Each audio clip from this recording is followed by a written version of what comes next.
যে বিষয়টা আপনাদের মাঝে তুলে ধরবো সেটা হচ্ছে ফিতনা। ফিতনা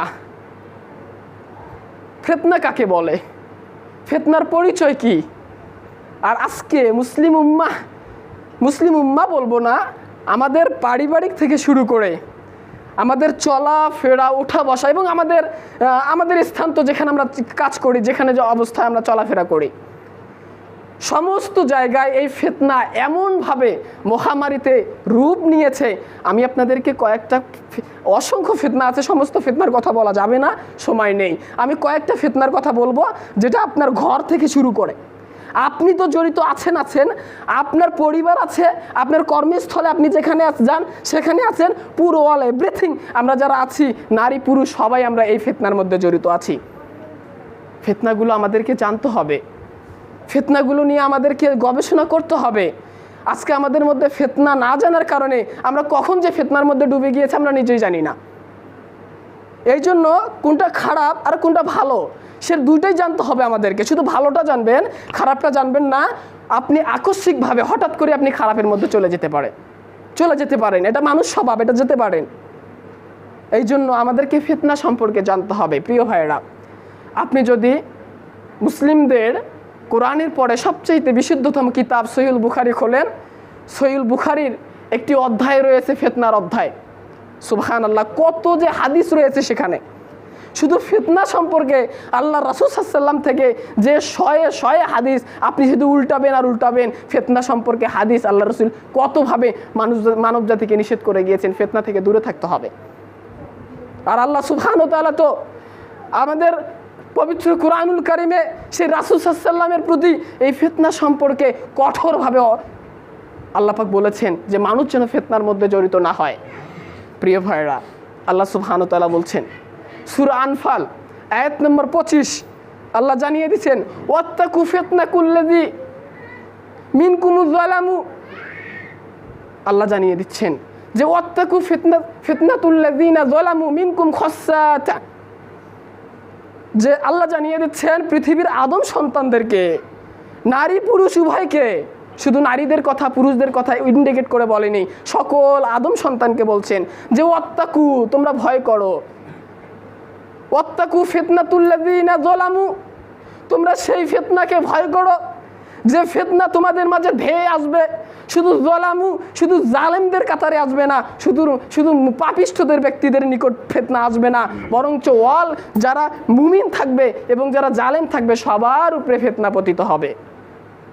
মানে ফিতনাটা যে নির্দিষ্ট করে যারা পাপ কাজ করবে তাদের উপরে যে বর্তমান করবে তা নয়, বরঞ্চ ফিতনাটা জালেম যারা পাপিষ্ঠ তাদের উপরে বর্তমান করবে, মুমিন যারা থাকবে তাদের উপরে বর্তমান করবে। তার মানে অত্র আয়াতে আল্লাহ জানিয়ে দিচ্ছেন যে যারা 5 ওয়াক্ত সালাত পড়ে, যারা সৎ কাজের আদেশ দেয়, যারা দান সদকা করে, যারা সিয়াম পালন করে, যারা প্রতি বছরে যাকাত দেয়, এই শ্রেণীর ব্যক্তিরা এরা মুমিন। তবে আল্লাহ বলছেন যে শুধু পাপিষ্ঠ আর জালেম ব্যক্তি কি হবে না, ফিতনার মধ্যে পতিত হবে না, বরঞ্চ মুমিন সহ যারা পাপিষ্ঠ সকলের উপরে ফিতনা আবর্তিত হবে। তার মানে ফিতনা একটা মহামারী, সেটা সকলকেই ধরবে। সুতরাং এই ফিতনা থেকে মুমিনদেরকে যেরকম বাঁচতে হবে সেরকম আমাদেরকে ফিতনা সম্পর্কে জানতে হবে। প্রিয় ভাইয়েরা, আল্লাহ জানিয়ে দিচ্ছেন অত্র আয়াতে যে ফিতনা মুমিনদের আসবে। আমি বলতে পারি যে তাহলে আমি সালাত পড়ি, আমার উপরে ফিতনা আসবে কেন? আমি বলতে পারি যে ভাই আমি তো ভালো মুত্তাকি ব্যক্তি, তাহলে আল্লাহ আমার উপরে ফিতনা রাখবেন কেন? ফিতনার দুইটা অর্থ জেনে রাখবেন। ফিতনা 1 নম্বর অর্থ হচ্ছে আল্লাহ বলছেন যে সূরা হজ্জের মধ্যে অমিনান নাসি মাই আবুদুল্লাহ আলা হারফ ফাইন আসাবাহু খায়রু ইতমাআন্না বি ওয়া ইন আসাবাতু ফিতনাতু, এই ফিতনাতু ইনকালাবা আলা ওয়াজহি।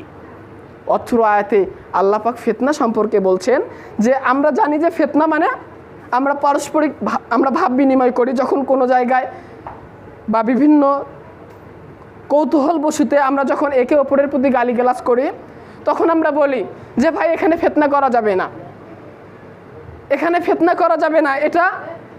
ফিতনা করার সময় নয়, সুতরাং এখানে ফিতনা করবেন না। মানে ফিতনা দ্বারা বোঝাচ্ছে যে বিপর্যয়, ফিতনা দ্বারা কলহ, ফিতনা দ্বারা বিপর্যয় বুঝাচ্ছে অত্র আয়াতে, সেই একই ফিতনা দ্বারা বুঝাচ্ছে আল্লাহ সুবহানাহু ওয়া তাআলা অন্য আয়াতে বলছেন যে আউলাদুকুম আমওয়ালুকুম ফিতনাতুন, নিশ্চয় তোমাদের সন্তান, তোমাদের পরিবার, তোমাদের আত্মীয় স্বজন তোমাদের জন্য ফিতনা। ফিতনা মানে পরীক্ষা।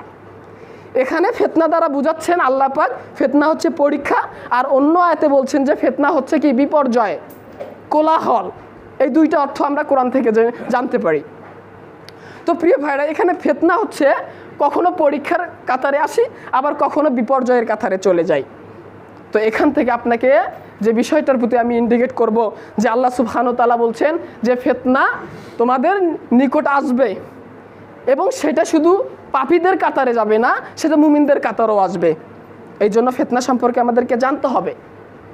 আল্লাহ রাসূল সাল্লাল্লাহু আলাইহি ওয়াসাল্লাম সাহাবীদেরকে বলছেন, মদিনাতুল মুনওয়ারাতে সাহাবীদেরকে লক্ষ্য করে বলছেন যে সাহাবীরা, মা রাআইতু, আমি দেখছি যে মদিনার আনাচে কানাচে, মদিনার প্রত্যেকটি উঠানে, প্রত্যেকটি বাড়িতে ফিতনা বৃষ্টির মতো ঝেয়ে ঝেয়ে ঝেয়ে ঝেয়ে পড়ছে। তোমরা কি দেখতে পাচ্ছ সাহাবীরা আমি যেটা দেখতে পাচ্ছি? রাসূল সাল্লাল্লাহু আলাইহি ওয়াসাল্লাম বলছেন। কাকে বলছেন? সাহাবীদেরকে।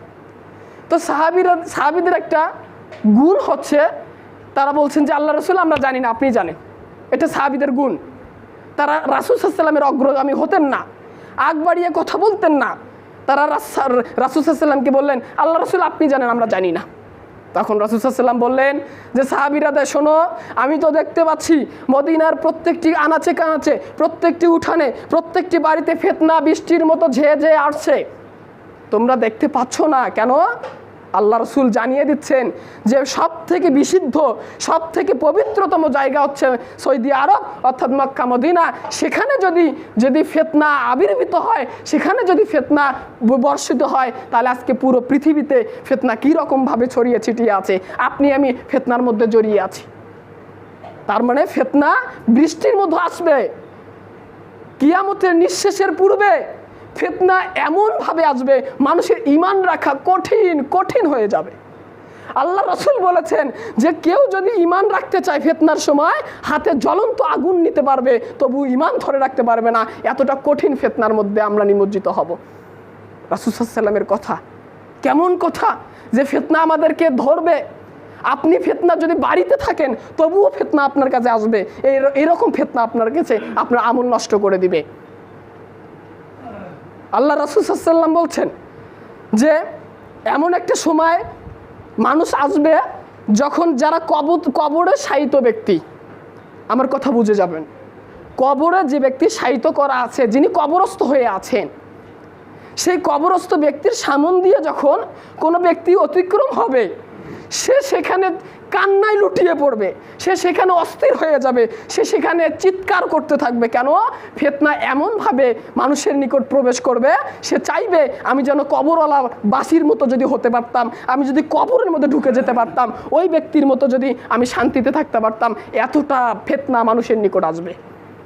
তার মানে কবরে শায়িত আছে ব্যক্তি, সেই ব্যক্তিকে লক্ষ্য করে মানুষ বলবে, হায় আল্লাহ, আমি যদি মৃত হতাম, আমি যদি কবরে থাকতাম, তাহলে আজকে আমাকে ফিতনার মধ্যে পতিত হতো না। তাহলে ফিতনাগুলো কি? ফিতনা কি আমরা জানবো। ফিতনা কি? আল্লাহ রাসূল সাল্লাল্লাহু আলাইহি ওয়াসাল্লাম বলছেন যে আমর ইবনে আউফ রাদিয়াল্লাহু তাআলা আনহু কল রাসূল সাল্লাল্লাহু আলাইহি ওয়াসাল্লাম যে ফাওয়াল্লাহি, আল্লাহর কসম, রাসূল সাল্লাল্লাহু আলাইহি ওয়াসাল্লাম বলছেন আল্লাহর কসম, লাল ফাকরু আখশা আলাইকুম তুফসিদু আলাইকুমুদ দুনিয়া, আমি তোমাদের প্রতি ভয় করি না। আল্লাহ রাসূল বলছেন ফাওয়াল্লাহি, আমার সত্তার কসম, আমার আল্লাহর কসম, আমি তোমাদের প্রতি ভয় করি না। লাল ফাকরু আখশা আলাইকুম, তোমরা কি হবে? তোমরা গরিব হয়ে যাবে, তোমাদের টাকা থাকবে না, তোমরা গরিব মিসকিন হয়ে যাবেন। এটা আল্লাহ রাসূল ভয় করে না যে আমার উম্মত টাকাবিহীন জীবনযাপন করবে, আমার উম্মতের অর্থবিহীন জীবনযাপন করবে। আল্লাহ রাসূল বলছেন যে আমি তোমাদের ভয় করি না, তোমরা গরিব হবে, তোমরা মিসকিন হবে। ওয়ালাকিন আখশা আলাইকুম তুফসিদু আলাইকুমুদ দুনিয়া, আমি ভয় করি তোমাদেরকে, তোমাদের মাঝে দুনিয়াটাকে শাক সহ্য করে দেওয়া হবে। তোমরা দুনিয়াকে পাওয়ার জন্য চেষ্টা করবে, দুনিয়াকে পাওয়ার জন্য দুনিয়ার চাকচিক্য, দুনিয়ার সমস্ত কিছু তোমাকে এমনভাবে মিশে রাখবে যে তুমি যে আল্লাহর ইবাদত করবে, শয়তান তোমাকে তা থেকে ক্রমশই দূরে নিয়ে যাবে। আল্লাহ রসুল বলছেন আমরা গরিব হব, না খেয়ে মারা যাব, আল্লাহ রসুল এটা ভয় করে না। কেন? সবচাইতে কঠিন দুরবস্থা সাহাবীর আল্লাহ রসুলরা পৃথিবী থেকে চলে গিয়েছেন। তারা মাসের পর মাস আগুন অর্থাৎ চুলোতে আগুন জ্বালাতে পারেনি, এত কষ্ট চলে গিয়েছে তাদের। তারা মাসের পর মাস তারা রান্না করে খেতে পারেনি সামান্য। আর তাদেরকে জিজ্ঞাসা করা হলে সাহাবীদেরকে বলতেন যে রাসূল সাল্লাল্লাহু আলাইহি ওয়াসাল্লামের খাওয়ার সবচাইতে যে বিষয়টা ছিল সেটা হচ্ছে খেজুর এবং পানি। তাছাড়া রাসূল সাল্লাল্লাহু আলাইহি ওয়াসাল্লামের মাসের পর মাস গেছে, তার বিবিরা অনাহারে ছিল, এতটা কষ্ট গিয়েছে। আল্লাহ রসুল সেই কষ্টের সময় বলছেন সাহাবীদেরকে যে সাহাবীরা আমি তোমাদের প্রতি ভয় করি না যে তোমরা কি হবে, গরিব হবে, তোমাদের টাকা থাকবে না। আল্লাহ রসুল বললেন আমি ভয় করি তোমাদের উপরে সেইটা যে তোমরা দুনিয়াকে পাওয়ার জন্য চেষ্টা করবে, দুনিয়ার চাকচিক্য, দুনিয়ার অর্থ সম্পদ, দুনিয়ার বাড়ি গাড়ি, দুনিয়ার ধন সম্পদ, দুনিয়ার চাকচিক্য তোমাদেরকে আল্লাহ থেকে দূরে নিয়ে যাবে, যেরকম ধ্বংস করেছে পূর্বের মানুষদেরকে যারা দুনিয়া পাওয়ার জন্য প্রতিযোগিতা করতো। ঠিক তদরূপ তোমরা যারা দুনিয়াকে পাওয়ার জন্য প্রতিযোগিতা করবে তোমরাও তাদের মতো ধ্বংস হয়ে যাবে। আল্লাহ রসুল সাল্লাল্লাহু আলাইহি ওয়াসাল্লামের কত মর্মান্তিক কথা আল্লাহ রসুল বলছেন আমাদেরকে, এভাবে বলে গিয়েছেন যে আমরা টাকার দিকে যতটা অগ্রগামী হব, আমরা আমাদের সত্তাকে যতটা বিসর্জন দিতে পারবো, কিন্তু আল্লাহ রসুল বলছেন আমি এটা ভয় করি তোমাদের প্রতি, আমি এটা প্রচুর ভয় করি। তাহলে অত্র হাদিসে আমাদের কি বুঝতে পারলাম? আমরা পৃথিবী প্রতিযোগিতা করব, পৃথিবীর কে ধনী, কে সবচাইতে টাকাওয়ালা, কার কত টাকা আছে, কার কয়তলা বিল্ডিং আছে, কে কত পর্যায়ে টাকা পয়সার ধন সম্পদের মালিক হতে পারে, আমরা সেদিকে প্রতিযোগিতা করব। অত্র হাদিস দ্বারা আল্লাহ রসুল সেটাই বুঝাচ্ছেন যে মানুষ আমার উম্মতকে ধ্বংস করবে না, টাকা ফকির হবে, তারা টাকা থাকবে না, কিন্তু আমার উম্মতকে ধ্বংস করবে, এরা দুনিয়াকে পাওয়ার জন্য প্রতিযোগিতা করবে।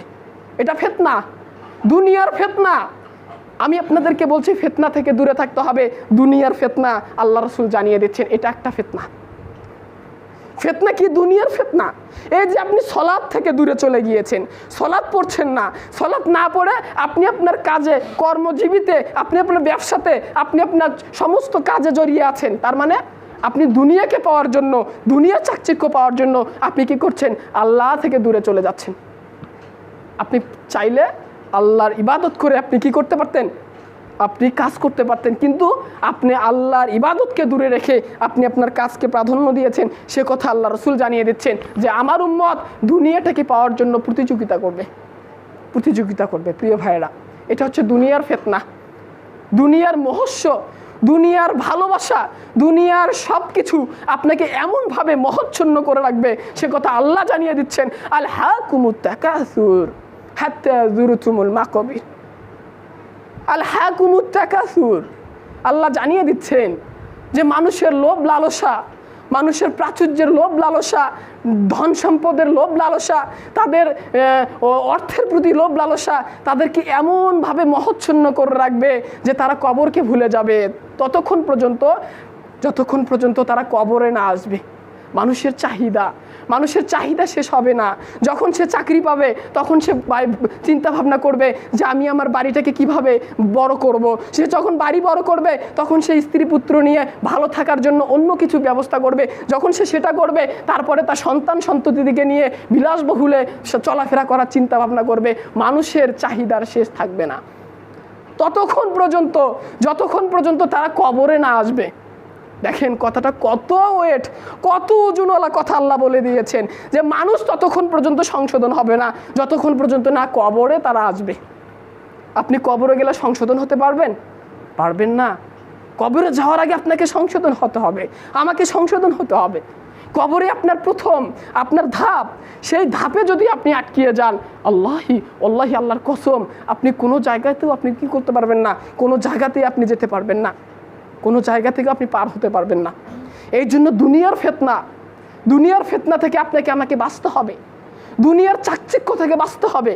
দুনিয়ার টাকা পয়সা, আমার টাকা পয়সা নাই, হয়তোবা আপনি দুবেলা না খেতে পারবেন, কিন্তু এমন টাকার দিকে যাবেন না যে টাকা আপনাকে জাহান্নামের দিকে নিয়ে যাবে। আজকে আমরা সেদিকে যাচ্ছি। আমাদের হালাল না হারাম কোনো তোয়াক্কা করার কোনো কথা নেই। আমরা টাকা ইনকাম করতে পারলে আমরা যেন কি করি?